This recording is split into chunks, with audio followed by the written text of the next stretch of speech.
अलका लांबा जी जो all India Congress committee के spokes person हैं और हिमाचल प्रदेश के यहाँ अभी मीडिया प्रभारी हैं, वो आज ऊना में आए हुए हैं। मैं यहाँ ऊना में पहुँचने पर सबसे पहले तो उनका स्वागत करता हूँ।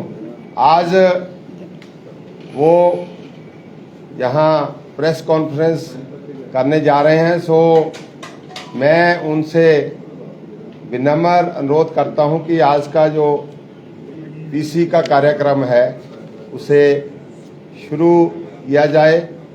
मैडम अलका लांबा जी। धन्यवाद राणा जी। मैं आप सभी पत्रकार साथियों का ऊना जिले में जो उपस्थित हैं उनका धन्यवाद करती हूं कि आप लोगों ने समय निकाला, भारतीय राष्ट्रीय कांग्रेस की इस प्रेस वार्ता में आप शामिल हुए। मैं हमारे साथ यहाँ से हमारे विधायक, सीनियर नेता प्रतिपक्ष आदरणीय मुकेश अग्निहोत्री जी का भी धन्यवाद करती हूँ कि उन्होंने आज की इस प्रेस वार्ता में मेरे साथ शामिल हुए हैं। ऊना में बैठी हूँ, हमीरपुर लोकसभा है।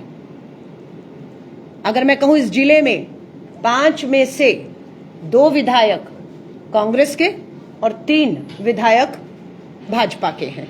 सांसद भाजपा का है, सरकार भाजपा की हिमाचल में, केंद्र में सरकार भाजपा की। फिर भी क्या सुनने को मिलता है? 10 लाख बेरोजगार हिमाचल में है, 70,000 करोड़ के कर्ज में हिमाचल डूबा हुआ है। और जिस युवा को हमीरपुर ऊना के लोगों ने सांसद बनाकर लाखों के वेतन, बंगले, सरकारी सुख सुविधाओं का लाभ दिया, उसी युवा सांसद ने बदले में ऊना हमीरपुर को क्या दिया? बेरोजगारी दी। अग्निपथ भर्ती जैसी ठेके की योजना थोपी, महंगाई दी। भारत तोड़ने वाले गोली मारो का हिंसक नारा देने वाले गोडसेवादी अनुराग ठाकुर जी टिप्पणी करते हैं श्री राहुल गांधी जी की भारत जोड़ो यात्रा पर। किस मुंह से आप श्री राहुल गांधी जी की भारत जोड़ो यात्रा पर टिप्पणी करते हैं? साफ दिखता है कि भाजपा पूरी तरह से बौखला गई है। आज यात्रा तमिलनाडु, केरला का सफर पूरा करके आज सुबह ही श्री राहुल गांधी जी कर्नाटका में प्रवेश किए हैं। भाजपा की सरकार है, मुद्दे उठाए जाएंगे। 20 दिन लगभग कर्नाटका में रहेगी भारत जोड़ो यात्रा। मुद्दे रहेंगे बेरोजगारी, मुद्दा रहेगा महंगाई, मुद्दा रहेगा भ्रष्टाचार, और भाजपा का बौखलाना स्वाभाविक है। हम भी तैयार बैठे हैं, क्योंकि मैंने आपको जैसे बताया, दोबारा दोहरा रही हूं, भारत को तोड़ने वाले, गोली मारो का हिंसक नारा देने वाले गोडसेवादी अनुराग ठाकुर जी अब ऊना में बैठकर भारतीय राष्ट्रीय कांग्रेस आपसे कुछ सवाल पूछने जा रही है। जवाब दीजिएगा, क्योंकि ये हुआ है, आप इतिहास के आज तक के सबसे विफल खेल मंत्री साबित हुए हैं। कोई उपलब्धि आपकी एज अ खेल मंत्री नहीं रही होगी। बीसीसीआई में आप रहे, the richest board of the world कहा जाता है। पैसा, धन, वो हटे, अमित शाह जी के बेटे जयशाह ने कब्जा कर लिया। और अनुराग ठाकुर जी, मैं नहीं कह रही हूं, सुनिए, कौन है कैबिनेट मंत्री महेंद्र सिंह ठाकुर जी? क्या यह सच है या नहीं कि एक मंच पर महेंद्र सिंह ठाकुर जी, आप ही के मंत्री कैबिनेट, आपको ये दिखा रहे थे कि आप पूरी तरह फेल रहे। उन्होंने आपसे खेल स्टेडियम का प्रस्ताव मांगा। आपने 5 साल में या खेल मंत्री के तौर पर वहां के लोगों के साथ क्यों भेदभाव किया? आप दोनों की आपसी लड़ाई, Mahendra Singh Thakur versus Anurag Thakur versus Jairam Thakur versus Dhumal, इन सब का खामियाजा किसको उठाना पड़ रहा है? हमीरपुर लोकसभा की जनता को उठाना पड़ रहा है। रेलवे लाइन का जिक्र आया, अखबार की कटिंग बड़ी बड़ी करके लाई हूं। झुंझुना हर बार हम आएंगे, हमें वोट दो, डबल इंजन की सरकार दो, हम ऊना हमीरपुर रेलवे लाइन चलाएंगे। वो रेलवे लाइन कितने में चलेगी, कितना बजट मिला, हेडलाइन है 1000 रुपया। 1000 रुपए में बजट में मिलता है। ये मजाक मखौल नहीं है तो क्या है? अनुराग ठाकुर जी, कांग्रेस की चिंता छोड़िए, कांग्रेस के परिवार की चिंता छोड़िए, भारत जोड़ो यात्रा यात्रियों पर छोड़िए। आप इस बात का जवाब दीजिए, कब तक ठाकुर जी ठगेंगे जनता को? अनुराग ठाकुर जी, ये सच है आपने दिल्ली में अभी प्रेस कॉन्फ्रेंस की। प्रेस कॉन्फ्रेंस तो रेल मंत्री को करनी चाहिए थी, लेकिन रेल मंत्री जी का जगह अनुराग ठाकुर जी घोषणा करते हैं कि अब क्या होगा रेलवे के बारे में। आपको बता रही हूं, आज ही पता लगा है, प्लेटफॉर्म की टिकट जो कांग्रेस के समय पे 5 रुपए से अधिक नहीं होती थी, वो 10 रुपए थी, और अब 1 अक्टूबर से वो रेलवे प्लेटफॉर्म की टिकट 20 रुपए की जा रही है। आपदा में अफसर, लूट की छूट पूरी तरह से। और अब आता है कि रेलवे की सरकारी जमीनों को पूंजीपति मित्रों का निजीकरण के तहत दिया जाएगा। पहले लीज कितनी होती थी? अधिकतम कांग्रेस के शासनकाल में 5 साल की लीज। उसको लीज को कितना बढ़ाया अनुराग ठाकुर जी घोषणा करते हुए, सोचा भी नहीं, क्योंकि पूंजीपति मित्रों को आपने देने, हवाई अड्डे देने हैं, रेलवे की जमीनें करोड़ों की कौड़ियों के दाम देनी है, तो अब लीज जो 5 साल कांग्रेस के समय थी उसे 35 साल कर दिया। लाइसेंस फीस, जो लाइसेंस फीस थी वो 6% थी, और अब कितना कर दिया? पूंजीपति मित्रों की चिंता हो रही है ना, फीस का बोझ ना हो, 1.5% कर दिया। उसके अलावा भूमि अधिग्रहण, जब आप कह रहे हैं रेल निकलेगी, विकास होगा, तो भूमि अधिग्रहण होगा। अब आप इसे बातचीत से करेंगे, लोकतंत्र से करेंगे, या तानाशाहियों से जमीनों को खींचेंगे? और जमीन का मुआवजा, भूमि अधिग्रहण कानून 2013, 4 गुना मुआवजा पूरे हिमाचल में। मैं अभी कुल्लू में भी थी, हर जगह से होकर आ रही हूं। किसी को भी अभी तक जिन जिन की जमीनें ली हैं या योजनाओं में प्रोजेक्ट के अधीन आ रही हैं, कोई संवाद नहीं है, सीधा तानाशाही है, और किसी को भी 4 गुना नहीं मिल रहा। भारतीय राष्ट्रीय कांग्रेस हर उस किसान, हर उस परिवार या हर उस भूमालिक के साथ खड़ी है जिसका हक बनता है कि जो कानून, भूमि अधिग्रहण कानून कांग्रेस लेकर आई थी, उसके तहत उसे 4 गुना मुआवजा जो है वो दिया जाए। आती हूं सेना भर्ती पर, क्योंकि हमीरपुर की पवित्र धरती पर अनुराग ठाकुर जी ने सीना ठोक कर कहा, मोदी जी कह रहे हैं बचे हुए 1.5 साल, क्योंकि 24 में चुनाव है लोकसभा का, देश का। मोदी जी कह रहे हैं अगले 1.5 साल में कितनी नौकरी? 10 लाख नौकरी देंगे। कितने साल में? 1.5 साल में। वायदा क्या था? हर साल 2 करोड़ नौकरी का। 8 साल पूरे, कितनी नौकरी आनी चाहिए थी देश में? 16 करोड़। 2 8 16 करोड़। उस 16 करोड़ में से हिमाचल में कितनी आई? अनुराग ठाकुर जी, नौकरी नहीं आई, रोजगार नहीं आया। गुजरात के मुद्रा पोर्ट, भुज पे जो मुद्रा पोर्ट है, पूंजीपति मित्र अडानी का है, वहां से नशा जरूर यहां तक पहुंच गया है। ये आपकी उपलब्धियों में है अनुराग ठाकुर जी। हम मुद्दों पर सवाल कर रहे हैं, आप मुद्दों पर जवाब दीजिए। अलका लांबा पर्यटन के तौर पर आई है, घूमने आई है, तो दिल्ली से स्मृति ईरानी को आपने बुलाया? अभी कहने को तो महिला सम्मान था, तीसरी महिला मंच पे नहीं दिख रही थी। अभी लेखी जी को लेकर आप लोग घूम रहे हैं। दोनों नेत्रियों को महिलाओं ने सुना, महिला सम्मान के नाम पर महिलाओं को लाए, महिलाएं आई इस उम्मीद से कि शायद सुनने को मिलेगा कि उज्ज्वला योजना के 1,35,000 सिलेंडरों में से सब बंद हो गए हैं। महिलाओं ने सोचा शायद बोलेंगे कि आपके उज्ज्वला के बंद सिलेंडरों को, जो 11-1200 का सिलेंडर है, हम उसकी कीमत को आधी करेंगे, 500 लाएंगे, राहत देंगे। कोई घोषणा नहीं हुई। दोनों नेत्रियां दिल्ली से आती हैं, महिलाओं का दर्द बिल्कुल नहीं समझती, नहीं पूछती कि सब्सिडी आ रही है खातों में बहनों के या नहीं आ रही है। पूछा क्या? मैंने आपकी सब अखबारों में उनके बारे में देखा। ईरानी जी आई, लेखी जी आई, और अभी पता नहीं निर्मला सीतारमण जी भी आ जाएंगी, और अखबारों में दिख रहा है। लेकिन मैं पूरी अखबार का एक एक शब्द पढ़ गई, कहीं पर भी महंगाई का जिक्र नहीं, महंगाई का मां भी इस्तेमाल नहीं किया गया, जो मोदी जी कहते थे महंगाई का मां। ये दोनों महिलाएं आई, महंगाई का मां नहीं बोला, उज्ज्वला के बंद सिलेंडरों पे बात नहीं की, सब्सिडी पे बात नहीं की, कीमतों पर कोई बात नहीं की, और खोखले जुमले बाजी जो सीख कर दिल्ली से आई थी वो की और चली गई। आज महंगाई मुद्दा है, बेरोजगारी मुद्दा है। हम इन मुद्दों को लेकर यहाँ पर इस सरकार को पूरी तरह से घेरेंगे। और मैं आपसे फिर कह रही हूं, अग्निपथ भर्ती योजना के ऊपर आ रहे हैं। हमीरपुर के मंच से कल बहुत बड़ी हमारी रैली हुई। मुख्यमंत्री छत्तीसगढ़ भूपेश बघेल जी ने वहां पर जिक्र किया कि किस तरीके से पुलिस भर्ती हो, या किस तरीके से बीजेपी, इसका फुल का फॉर्म क्या है, बेचते जाओ पेपर, बीजेपी बेचते जाओ पेपर, और भविष्य, युवाओं के भविष्य के साथ एक खिलवाड़ करते जाओ। पेपर लीक हो रहे हैं, पेपर बेचे जा रहे हैं, भविष्य से खिलवाड़ हो रहा है। लेकिन इसको भी स्वीकार करने को सबसे भ्रष्ट, निकम्मी, दिल्ली के हाथों में कठपुतली जयराम ठाकुर सरकार स्वीकार नहीं करना चाहती है। अभी तो ट्रेलर दिखाया था हमने, मंडी लोकसभा और 3 विधानसभाओं के उपचुनाव में जनता ने इन्हें ट्रेलर दिखा दिया।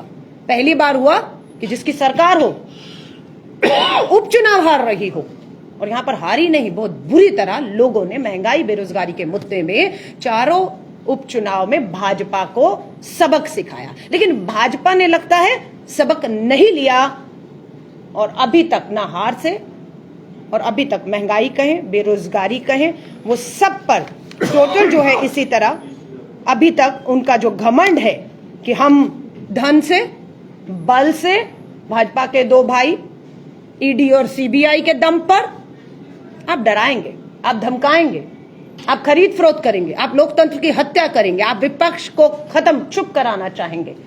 लगा लीजिए जोर। मुकेश अग्निहोत्री जी जैसे मंत्री भी रहे, वरिष्ठ नेता हैं, जम के खड़े हुए हैं। जब तक एक भी ऐसा शख्स, मुकेश अग्निहोत्री जी कहूं, या इसी हमीरपुर से हमारे सुक्खू जी भी आते हैं, जब तक ताकत बनकर इस कांग्रेस के साथ खड़े हैं, हिमाचल की जनता की आवाज को, विपक्ष की आवाज को किसी को भी दबाने नहीं देंगे, और ना कोई दबा सकता है। अनुराग ठाकुर जी, आपकी उपलब्धि ये है कि हम शर्मसार हुए हैं कि आप ही की सरकार उत्तर प्रदेश में, और आप देश के खेल मंत्री, और वहां पर हमारी कबड्डी की खिलाड़ियों को भोजन कहां सर्व किया गया, शौचालय के अंदर, और कहते हैं आप कार्रवाई कर रहे हो। ये नौबत आई ही क्यों सुविधाएं नहीं? क्योंकि आपका ध्यान सिर्फ बीसीसीआई, करोड़ों रुपया, कभी यूएई, कभी दुबई, कभी लंदन में मैच देखना, खेलना, खिलाना, वहां तक सीमित है। आप सरकार में हैं, आप मंत्री हैं, आप खेल मंत्री के तौर पर पूरी तरह फेल हुए हैं अपनी विफलताओं के लिए। अभी हम लोग बात कर रहे थे, मुकेश जी को और विफलता बताती हूं। मंडी के आपके ऊना के अंदर ही पूरी तरह से अवैध रेत का कारोबार चल रहा है, अखबारों में छपा हुआ है। ईडी को अब सक्रिय किया गया है चुनावों के बीच में।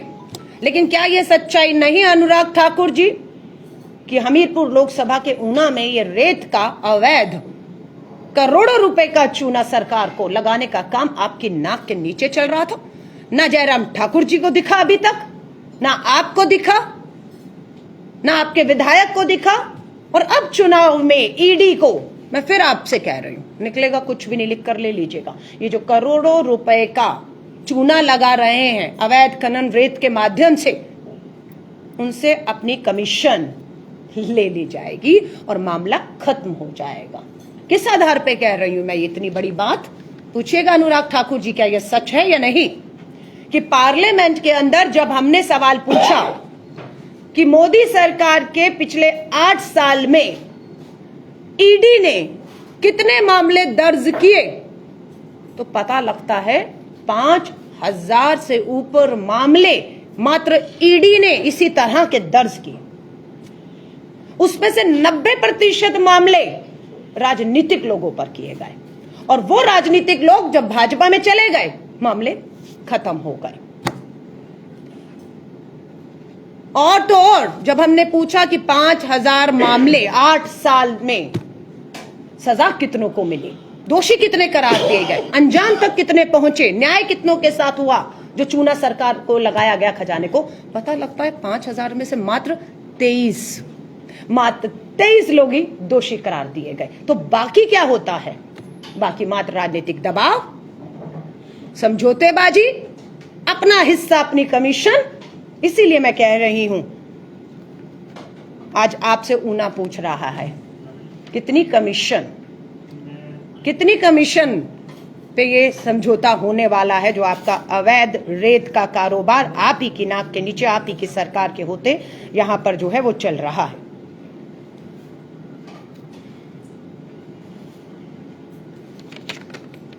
मैं फिर आपसे कहूंगी, मुद्दे बहुत हैं, हो सकता है आपके सवालों के जवाब में दें, लेकिन अनुराग ठाकुर जी, भारतीय राष्ट्रीय कांग्रेस हमीरपुर की इस लोकसभा में बैठकर, जहां से सबसे ज्यादा सेना के जवान देश की सरहद पे जाते हैं, साफ करके जा रहे हैं। 2024 में हमें पूरा विश्वास है, देश में, भारत में कांग्रेस की पूर्ण बहुमत की सरकार, पूरी कोशिश है हमारी, जनता चाहती है। आज रुपया देखिए कहां पहुंचा है, अर्थव्यवस्था देख लीजिए कहां है, बेरोजगारी, महंगाई, अपराध की राजधानी ये कहें आपके ऊना में ही एक कार्यकर्ता को गोलियों से, मैं सही कह रही हूं मुकेश अग्निहोत्री जी, डर नहीं है अपराधियों के अंदर, पंजाब से लगा हुआ है। सबसे ज्यादा चिंता होती है क्योंकि वहां नक्सलवाद, गैंगस्टर वॉर हर तरीके का है, लेकिन यहाँ की कानून व्यवस्था साफ दिखाती है कि ऊना जो है सुरक्षित नहीं है आपके अधीन, अपराध चरम पर है। अग्निपथ भर्ती योजना पे मैं दोबारा आ रही हूं। हम 2024 में सरकार में आते ही सबसे पहले ठेके की इस अग्निपथ भर्ती योजना को, जिसे हम ठेके की नौकरी, सरहद को कमजोर करना, सेनाओं को कमजोर करने के नजरिए से देखते हैं, इसे फाड़कर फेंकेंगे। हम क्या करेंगे, हम पुरानी भर्ती योजना सेना में जो चलती आई है उसे लागू करेंगे।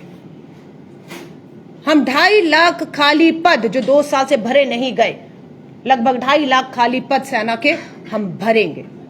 हम सेना को और ताकत देने के लिए अगर और पदों का 2.5 लाख पद हमें इजाफा करना पड़ा और लाने पड़े, हम लाएंगे। हम सेना में पूरी नौकरी के बाद जो उनकी रिटायरमेंट पे पूरी पेंशन का उनका हक है। शहीद को जो तिरंगे का सम्मान आपने खींच लिया अग्निपथ में, क्योंकि अब तो वो 17.5 साल का बच्चा, जिसको आप कह रहे हैं 17.5 साल का है, क्योंकि वो बालिग कब होता है 18 का, जब उसे आप कानूनी हक, अधिकार, लाइसेंस, वोट सब देते हैं। लेकिन आप 17.5 साल के 10वीं और 11वीं के बच्चों को दौड़ा रहे हैं। यहां पर भी दौड़े हमीरपुर लोकसभा में, बुलाकर बच्चों को, युवाओं को दौड़ाया गया। और हुआ कितना, वैकेंसी निकलती है 45,000, देश भर में 45,000, एप्लीकेशन कितनी आई, 7 लाख। कंधा पीठ थपथपा रहे थे, देखिए कह रहे थे कि अग्निपथ भर्ती योजना को कोई पूछेगा नहीं। 45,000 पद थे, 7 लाख एप्लीकेशन आ गई। ये 7 लाख एप्लीकेशन आपको बेनकाब करने के लिए है। आप मानते नहीं है कि इस देश में बेरोजगारी है, कि अगर 100 भी पद निकलता है तो 1 लाख युवा उस 100 पदों के लिए एप्लीकेशन देकर सड़कों पर आ जाता है। अनुराग ठाकुर जी जवाब दीजिए। हमीरपुर का युवा हिमाचल का पूछ रहा है कि जब 45,000 नौकरियां हैं, देश भर से 7 लाख से ऊपर एप्लीकेशन आ गई हैं, तो भी आप बच्चों को दौड़ा क्यों रहे हैं? और 1200-1500 बच्चे दौड़ते, 100 बच्चे कहते पास हो गए, 1200 बच्चों को आप हताश, निराशा से भर देते कि आप फिजिकल टेस्ट में फेल हो गए, आप निकम्मे में हैं, आप नकारा हैं, आप अगले साल का इंतजार करिए। जबकि सच्चाई ये है कि आपके पास भर्ती के लिए पूरी वैकेंसी नहीं है, आप धोखा दे रहे हैं। आप 17.5 साल के युवा को आधुनिक हथियार चलाने की ट्रेनिंग देंगे, उन्हें लाइसेंस देंगे, उन्हें हमारे सरहदों की खुफिया जानकारी देंगे, और जब वो सेना का जवान तैयार होकर खड़ा होने वाला होगा, उसका 4 साल पूरे हो गए, अब आपने उसको बेरोजगार करके छोड़ दिया। अभी तो हमारी चिंता थी कि जब ये भर्ती योजना शुरू का घोषणा ही हुई थी तो पूरे देश, यूपी और बिहार को आपने जलते हुए देखा, क्योंकि वो युवा बेरोजगार, हताश, निराश था, इस विरोध में था अग्निपथ के, और उसने आगजनी की। सोनिया गांधी जी, राहुल गांधी जी, हम सब ने अपील की कि हम आपकी आवाज बनेंगे, हम इस भर्ती योजना के खिलाफ संसद में चर्चा मांगेंगे, आप शांत हो जाइए। और हमें इस बात पे गर्व है कि शांत हुआ युवा। लेकिन अब जब ये युवा आधुनिक हथियारों की ट्रेनिंग, लाइसेंस, खुफिया जानकारी के बाद बेरोजगार भटकेगा, और उसे नहीं मंजूर कि हम भाजपा के नोटबंदी में खुले 500 कार्यालयों के बाद चौकीदारी की नौकरी करें, और अगर भगवान न करे शहीद भी हो तो तिरंगा नसीब नहीं होगा, क्योंकि वो अब सरहद पे जवान नहीं है, वो अब भाजपा के कार्यालय के बाद एक चौकीदार की हैसियत रख रहा है, जो हमें मंजूर नहीं है, जो युवाओं को, हमीरपुर के युवाओं को मंजूर नहीं है। लेकिन अनुराग ठाकुर जी, आपको इस पे जवाब देना होगा। मुद्दों से मत भटकाएं। मुद्दा महंगाई है, मुद्दा बेरोजगारी है, मुद्दा आपका भ्रष्टाचार है, और पूरी तरह से ठाकुर वर्सेस ठाकुर पूरी भिड़ंत ने महेंद्र सिंह ठाकुर वर्सेस अनुराग ठाकुर वर्सेस जयराम ठाकुर, अपने पिताजी की टिकट के लिए दिल्ली तक दौड़ लगानी पड़ रही है अनुराग ठाकुर जी को कि पिताजी को किसी तरह टिकट मिल जाए। और जयराम ठाकुर जी सोच रहे हैं कि टिकट मिली, कहीं जीत गए तो मेरी कुर्सी ना मुख्यमंत्री की ले लें, जबकि सच्चाई यह है कि दोनों का इस बार हार निश्चित है। जनता मन बना चुकी है कि इस बार इन सबको एक हार जिसका गुस्सा लोगों में है, और कांग्रेस की पूर्ण बहुमत की सरकार, मुझे पूरा विश्वास है, एक बार फिर से हिमाचल में बनने जा रही है। धन्यवाद। मुकेश जी, आप कुछ बोलेंगे? हाँ, नहीं, मुकेश जी अगर कुछ कहेंगे उसके बाद आपके सवालों का स्वागत है। एक तो हाल ही में एक सवाल बार बार किया जा रहा है कि कांग्रेस के 2 वर्किंग प्रेसिडेंट जो है भाजपा में चले गए, और भारतीय जनता पार्टी इसको बहुत प्रचारित कर रही है कि 2 वर्किंग प्रेसिडेंट। भाई, अपने गिरेबान में भी झांक के देख लो कि आपके 2 फुल फ्लेज्ड प्रेसिडेंट जो हैं कांग्रेस में शामिल हो चुके हैं। खीमीराम जी आपके राज्याध्यक्ष थे, वो कांग्रेस में शामिल हुए। सुरेश चंदेल जी आपके राज्याध्यक्ष थे, वो कांग्रेस में शामिल हुए। अरे, हमारे तो वर्किंग गए, आपके तो फुल फ्लेज्ड आए हैं। तो जरा मूल्यांकन अपना कर लें। आपकी जो है, आपके 3 दफा के विधायक राकेश वर्मा जी की पत्नी जो है वो कांग्रेस में शामिल हो गई है। तो इसलिए ये जो है, जो चला चली का मेला है, इसमें हम ये कहना चाहते हैं कि कांग्रेस सरकार बनाने के लिए जा रही है। कांग्रेस को सरकार बनानी है और हर हालत में हिमाचल प्रदेश में कांग्रेस की सरकार बनेगी। ठीक है, चुनाव के मौके पे कई लोग आते हैं, कई जाते हैं, लेकिन जो चला गया उसे भूल जाओ। हमें आगे बढ़ना है। और मैं कहना चाहूंगा, जो कांग्रेस छोड़ते हैं उनसे मेरा आग्रह है, वीरभद्र सिंह जी कांग्रेस पार्टी के बहुत बड़े नेता, शीर्ष नेता रहे हैं। ठीक है, अपने मफाद के लिए, अपनी सोच के लिए कौन कहाँ जाता है, लेकिन जो व्यक्ति इस दुनिया में नहीं है, जिसने 60 साल तक हिमाचल पे राज किया, 1962 में सांसद बने थे, और जब वो संसार से गए उसमें भी एमएलए थे। 13-14 चुनाव उन्होंने जीते, केंद्रीय मंत्री रहे, मुख्यमंत्री रहे, पार्टी के अध्यक्ष रहे, विपक्ष के नेता रहे। उनका बहुत सम्मान है, उन्होंने आधुनिक हिमाचल की रचना की है। तो इसलिए ये 30-40 दिन का मेला है, इसमें कोई ऐसी बात ना कही जाए जो इस परंपरा के खिलाफ हो। हमें फक्र है कि हमने डॉक्टर वाई.एस. परमार हमारे नेता थे जिन्होंने हिमाचल का निर्माण किया। डॉक्टर परमार ना होते तो हिमाचल ना बनता, और वीरभद्र सिंह ना होते तो ये मौजूदा तस्वीर जो है विकास की वो सामने ना होती। लेकिन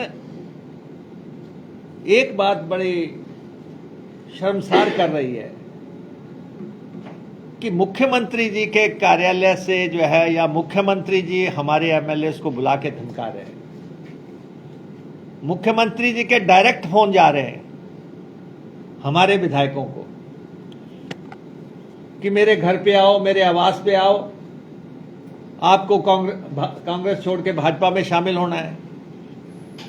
हमारे विधायक लगातार मुझे बता रहे हैं कि मुख्यमंत्री उन पे दबाव डाल रहे हैं, उनको प्रेशराइज कर रहे हैं। अरे भाई, आप उधार की बैसाखियों पे सरकार बनाना चाहते हैं, रिवाज बदलना चाहते हैं। रिवाज आपके अपने में दम तो है नहीं, इसलिए आप दूसरी पार्टी के नेताओं को बुला रहे हैं, दूसरी पार्टी के लोगों को बुला के साफ तौर पे बता चुके हैं कि मुख्यमंत्री जी का फोन आ रहे हैं। अगर 5 साल काम किया होता तो आज फोनों की जरूरत ना होती। तब तो आपका जो विकास का जो वो तो आंसर शीट आपकी ब्लैंक है। से हमीरपुर रेल लाइन बनेगी, अगर बनाई होती तो शायद ऐसी जरूरत ना पड़ती। और भी जितने काम हैं विकास से जुड़े हुए, अब अंतिम मौके पे जब बिल्कुल समय नजदीक आ गया, मुझे बहुत वरिष्ठ अधिकारी ने बताया कि आजकल कैबिनेट की भी एक मर्यादा है, एक सीमाएं हैं, वहां भी अर्थव्यवस्था को देख के फैसले होते हैं। अर्थव्यवस्था का दिवालिया पिट गया है, मंत्री अफसरों को मारने को पड़ रहे हैं कि नोटिफिकेशन करो, कोई भी मामला है आप अधिसूचित करो। कहते हैं कि हम तो कैबिनेट में ला रहे हैं, वीरभद्र सिंह जी के तो फोन पे आप कर देते थे। अरे वीरभद्र सिंह जी एक बहुत बड़ी पर्सनैलिटी थी, वो जानते थे कि विकास कैसे करना है, किस तरह से करना है। लेकिन आप अंतिम मौके पे आज जितने भी घोषणाएं कर रहे हैं वो सारी जो है अंतिम मौके की घोषणाएं हैं। आप बताओ, 60वां महीना चल रहा है, कोड ऑफ कंडक्ट लगने जा रहा है,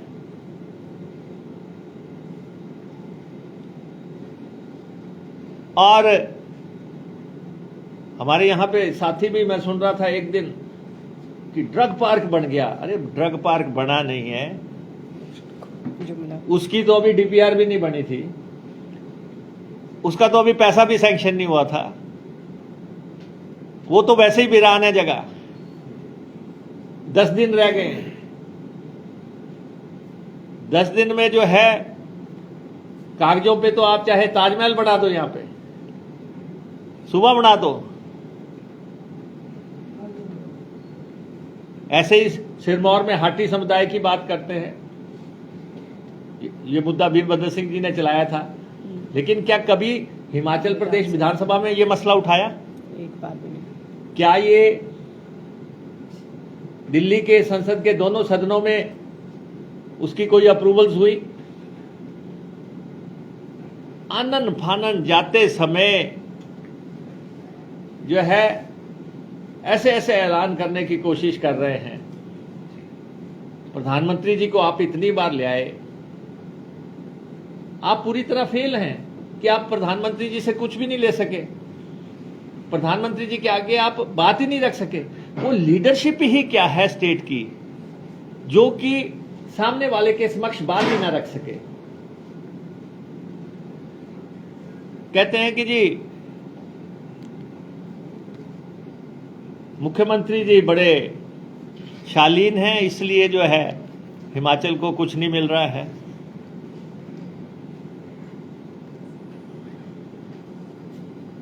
आपने डबल इंजन का नारा दिया, आप दिल्ली से ना कोई इंडस्ट्रियल पैकेज ला सके, ना फाइनेंशियल पैकेज ला सके।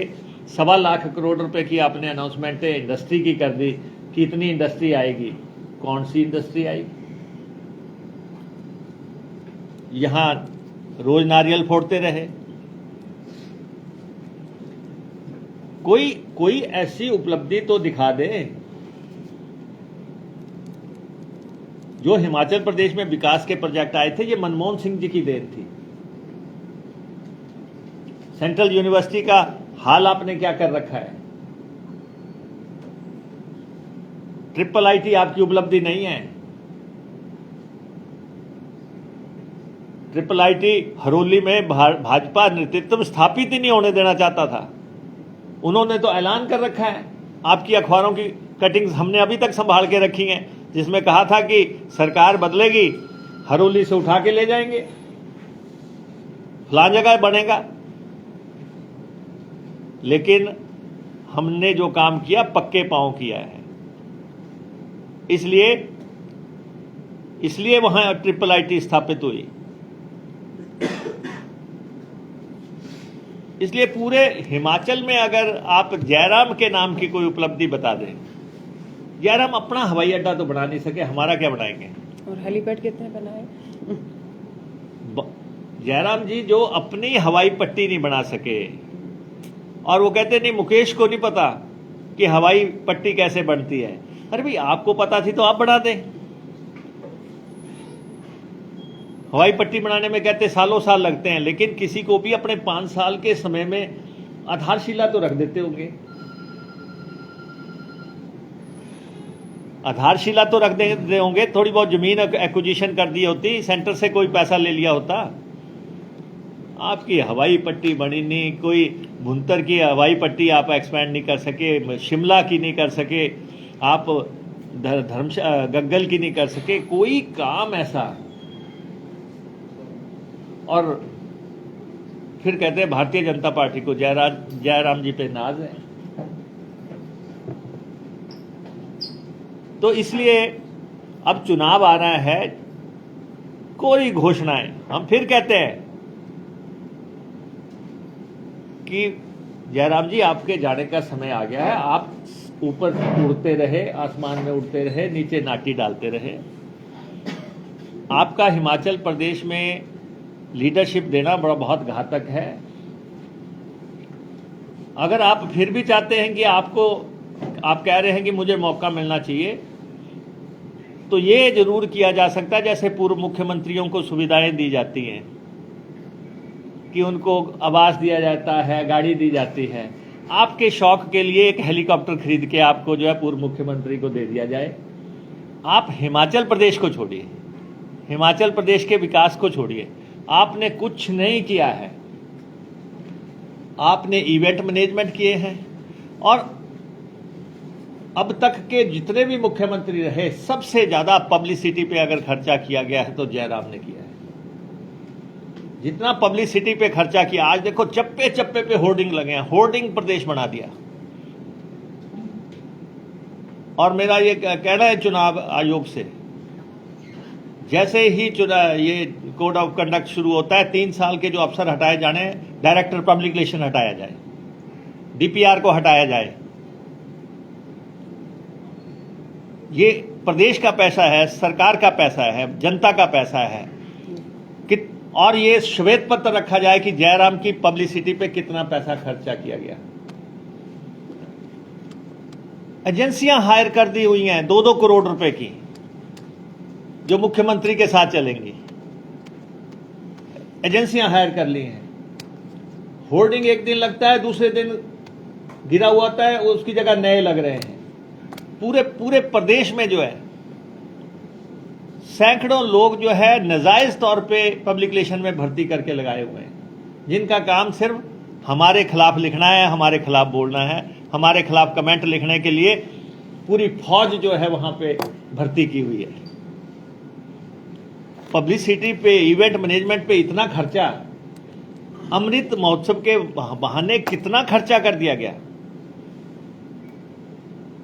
75 की 75 रैलियों में चाहे मौसम खिली हुई धूप हो, लेकिन वाटर प्रूफ जो लगा हुआ है वो भी जो है चंडीगढ़ के लोगों को दिया हुआ काम, हिमाचली का उसको में किसी को काम नहीं दिया हुआ। भीड़ भी सरकारी और जो है खर्चा भी सरकारी। आंगनवाड़ी वहां जाएंगी, मनरेगा की लेबर की हाजिरी वहीं लगेगी, नहीं तो उनका जो है जॉब कार्ड रद्द कर दिया जाएगा।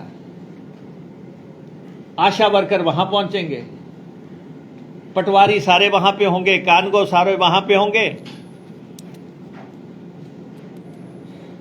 जब किसी को, ये तो 10 दिन रह गए, जैसे ही सरकारी बैसाखियां हटेंगी तो जयराम जी को समझ में आ जाएगा कि सरकार क्या होती है और काम क्या होता है, दोनों में। इसलिए जो इन्होंने एमएलएस का, हमारे एमएलएस को जो दबाव में डाला है, जो उनको डराया धमकाया है, मैं चाहता हूं कि इलेक्शन कमीशन ऑफ इंडिया इसका संज्ञान ले, हिमाचल प्रदेश के गवर्नर इसका संज्ञान ले। हम गवर्नर को लिख के भी देने वाले हैं, हम विधानसभा अध्यक्ष को भी लिख के देने वाले हैं कि ये जो है लोकतंत्र में बराबरी पे लड़ाई होती है जब चुनाव आ जाता है। उस अधिकार को जो है यहाँ पे बराबरी के अधिकार को चुनाव में जो है कायम किया जाए। अन्यथा अगर जयराम सोचते हैं कि डराने से, धमकाने से, प्रलोभन देने से कोई उनका भला होगा, तो ऐसा नहीं होगा, ऐसा संभव ही नहीं है। ये बात मैं कहना चाहता हूँ। हाँ जी।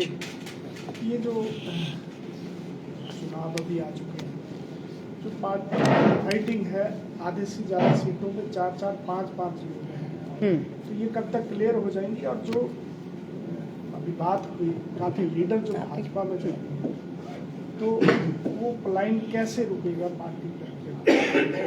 नहीं, देखिए, टिकटार्थी उस पार्टी की तरफ बढ़ते हैं जो पावर में आ रही होती है।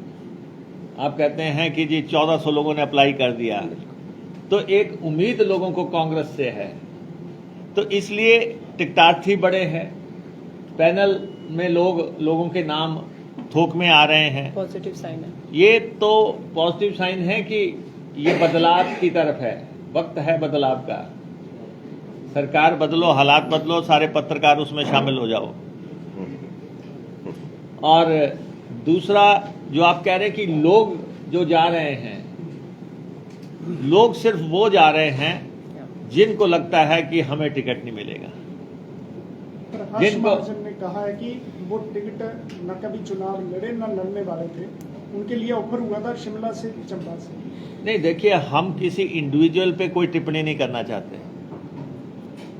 टिकट देने का अधिकार जो है प्रदेश इलेक्शन कमेटी, स्क्रीनिंग कमेटी और high powered committee, central election committee जो सोनिया जी की अध्यक्षता में बैठती है, उस कमेटी को अधिकार है।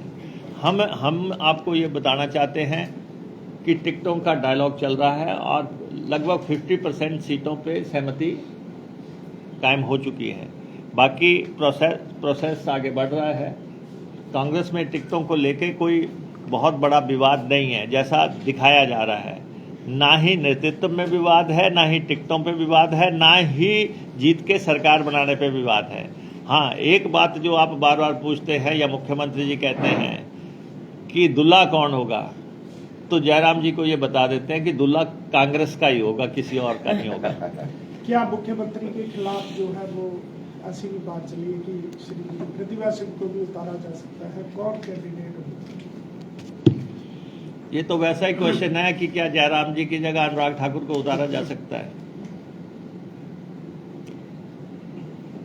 मैं एक चीज आपके सामने रखना चाहती हूँ। एक तरह से प्रतिभा सिंह जी की दावेदारी को खत्म कर दी है। क्या वो मुख्यमंत्री पद की अध्यक्ष है, वो हमारी सांसद है। प्रतिभा सिंह माननीय श्री वीरभद्र सिंह जी की पत्नी है। सांसद है।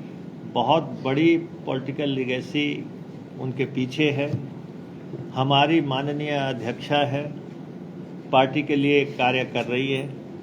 हमने आपको साफ तौर पे ये कह दिया है कि पार्टी का हमेशा उन्होंने हुक्म माना, और पिछले चुनाव में भी जब वो खुद चुनाव नहीं लड़ना चाहती थी, पार्टी का हुक्म हुआ कि आपको चुनाव लड़ना है, तो वो मंडी पार्लियामेंट का चुनाव लड़ी और उन्होंने मुख्यमंत्री जी को उनके घर में ध्वस्त किया। इसलिए जो है दावेदारी का सवाल नहीं है।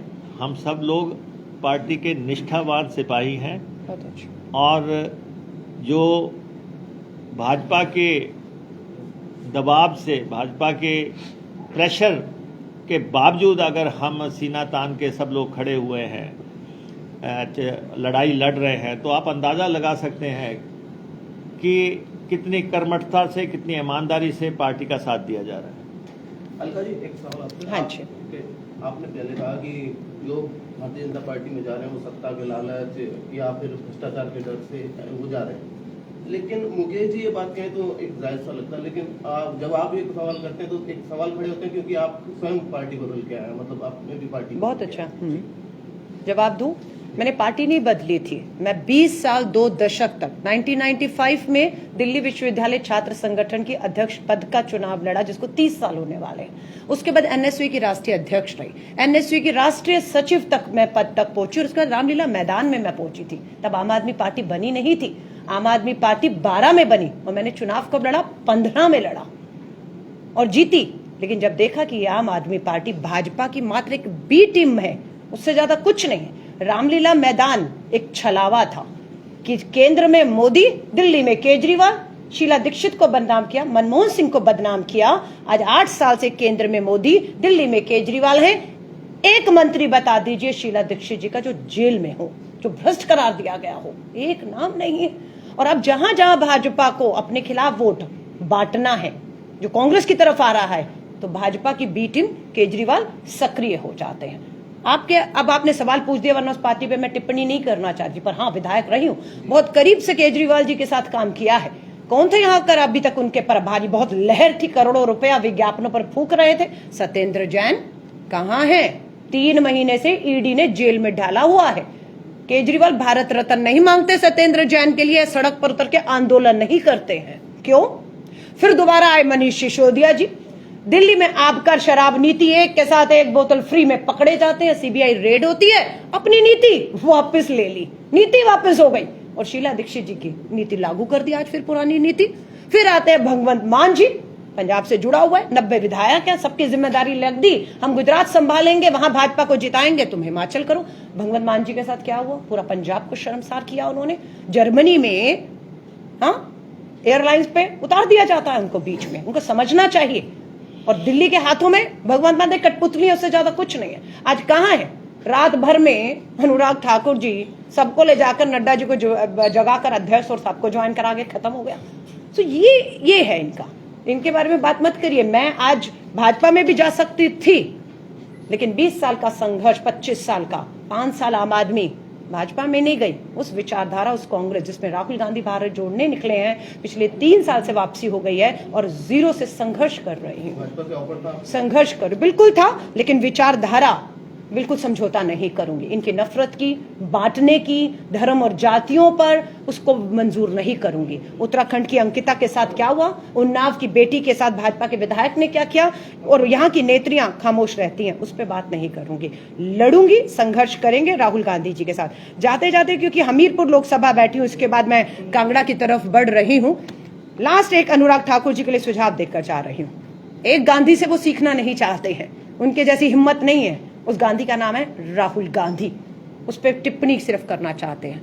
तो अनुराग ठाकुर जी, आपका मीडिया है, आपकी लोकसभा में बैठी हूं, आपके लिए सुझाव देके जा रही हूं। एक गांधी नहीं तो दूसरा गांधी, जिसका नाम है वरुण गांधी। ये वरुण गांधी आप ही के भाजपा के सांसद हैं, इनसे थोड़ी हिम्मत सीख लीजिए। क्या बयान देते हैं वरुण गांधी जी? इतनी हिम्मत काश अनुराग ठाकुर जी आपने दिखा दी होती। मुफ्त की रेवड़ी पर रार वरुण गांधी बोले, केंद्र ने, मोदी सरकार ने, भाजपा सरकार ने कारोबारियों के 10 लाख करोड़, देश बेरोजगारी में है, महंगाई में है, भुखमरी में है, उज्ज्वला के सिलेंडर, घर ठंडे हैं, कितना माफ करते हैं? 10 लाख करोड़ सरकारी खजाने पर। पहला किसका है? गरीब का है, मजदूर का है, किसान का है। ये वरुण गांधी हिम्मत दिखा रहे हैं, तो अनुराग ठाकुर आपकी हिम्मत क्यों नहीं हो रही है? ये आरटीआई में भी खुलासा हुआ। आरटीआई तो ये बता रही है कि 11 लाख करोड़ माफ किए। अब जयराम ठाकुर, हमारे जो मुख्यमंत्री जयराम ठाकुर जी, आपको बोलकर जा रही हूं, छत्तीसगढ़ में, राजस्थान में हमारी सरकार है। महंगाई और बेरोजगारी की देश पे जो मार है, गिरता रुपया अर्थव्यवस्था, उन पे भी मार है। हम उनके लिए नहीं मांगते हैं, लेकिन हम आपके साथ खड़े हैं। मोदी जी को कहिए कि अगर पूंजीपति मित्रों का, भगोड़े मित्रों का 10 लाख करोड़ माफ कर सकते हैं, तो जयराम ठाकुर जी, कांग्रेस आपके साथ खड़ी है। मोदी जी को कहिए 1 लाख करोड़ नहीं, उसमें से 50,000 करोड़ ही सही, कम से कम दे दीजिए, ताकि हिमाचल का जो कर्जा है, जो सरकार कर्ज में डूबी है, वो कर्ज उतर जाए। हम आपके साथ हैं। कहिए मोदी जी को हिम्मत दिखाएं, क्योंकि ये जनता का पैसा। अगर पूंजीपति मित्रों का कर्ज माफ कर सकते हैं और वरुण गांधी हिम्मत दिखा सकते हैं भाजपा के सांसदों के, तो अनुराग ठाकुर आपकी क्या मजबूरी है, ये हमें आपका हमीरपुर पूछ रहा है। धन्यवाद। चाहे आप सभी पत्रकार साथियों का स्वागत है। धन्यवाद। आइए।